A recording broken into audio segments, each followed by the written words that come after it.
Well, hello class. Boy, we're in chapter 2 already, week 2. How time flies when you're having fun. I just wanted to give you an update to let you know I've already started correcting your first participative class discussions, and I will be releasing chapter 2 sometime tomorrow so you can get started on it. The thing that I think is important to remember is that in the participative class discussions, I know you're giving me quality work, but they should be at least 2 paragraphs. There have been a couple that have only given me like a few sentences, and honestly that really isn't enough to cut it for a week's worth of work. I know everyone's working hard and going over everything rather, but I have to have something to show for what you do. So it's not a lot. Give me 2 quality paragraphs and answer the first participative class discussion for week 1. Coming up in week 2, I'm putting it together as we speak. Week 2 is very interesting because it really goes into detail about things like corporate social responsibility and ethics, and it talks a lot about organizational vision and mission. And I think that's really important because vision and mission relate back to our core values. They tell us basically what is important in an organization. If we don't have good core values, we're really not going to be able to build a very strong structure. So organizations should really know that it's important that they give back to what they take in for resources. They are ethical in their work. Believe me, if you're not ethical, it always comes back to bite you. The other thing is there's some really good videos on there that correlate to the chapter objectives. And everything is sorted, your notes, your videos, and everything is sorted by learning outcomes. Incomes, yeah, okay. The thing is that there are organizational strategies I really want you to understand, okay, how we make decisions, and that is strategic decisions in today's context. Okay, it's 21st century thinking, a lot of competitiveness. We have to be able to think out of the box. That's really important. So we want to know kind of in this chapter, what does a business environment really stand for? What are the internal and external components that affect how we do business?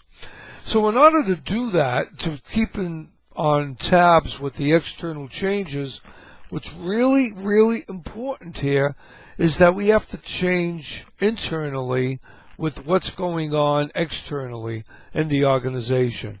If we don't, we're losing competitive edge.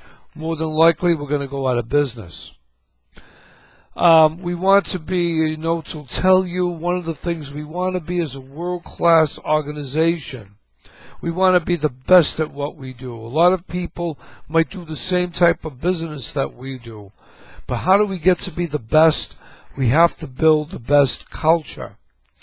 So again, this goes back to core values and beliefs. And the other thing I want you to pay attention to is the 4 major implications of one of the driving forces in the organization. And that is part of your learning outcome number 2. There are critical success factors as well. You will find the critical success factors basically in figure 2.3 in your book if you have your book. And the critical success factors, the first one is, are we ready to have the ability to embrace change?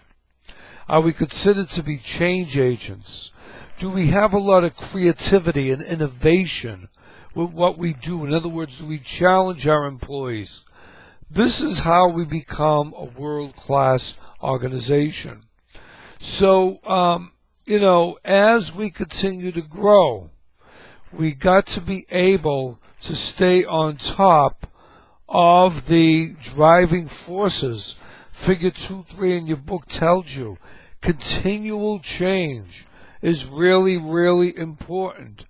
If a company is taken over by another company, if we have a structured transition, as your book talks about, between one type of culture to another, to be competitive, we have to be really able to embrace change.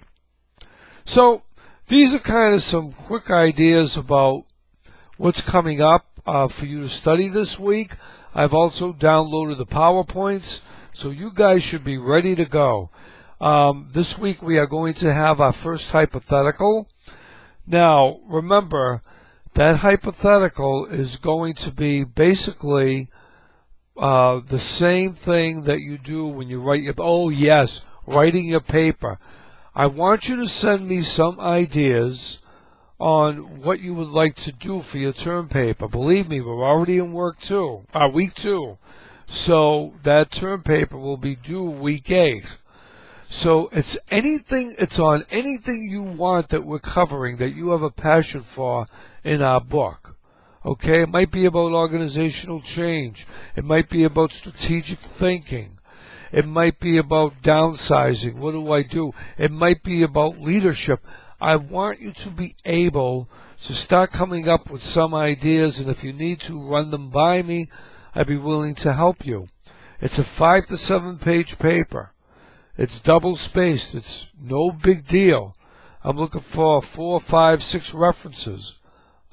This is important because remember, we're already into week 2. Okay. You can also, I believe I also put a little blog up there for you to download, and if I didn't, I will do that, so you can post what type of a topic you want to write about. If you don't hear back from me, you know that it's okay. If you need my help, I'm here for you. Remember, this is online, so you got to communicate as if we were in a classroom. Finally, that hypothetical you're going to do is going to be basically on chapters 1 and 2, and essentially it's going to be all about strategy. Use the same format you're going to use when you write your paper, okay? But only instead of 5 to 7 pages, I'll be looking for 2 to 3 pages double-spaced with a bibliography of 3 or 4 references. That is it. That's the hypothetical. I'll also put them in the directions. Whew, that was a hockey team. I will certainly be available for you if you need me. You know how to get me. Just make sure you tell me who you are if you text me. Other than that, have a wonderful week. No Patriots this week. Take care.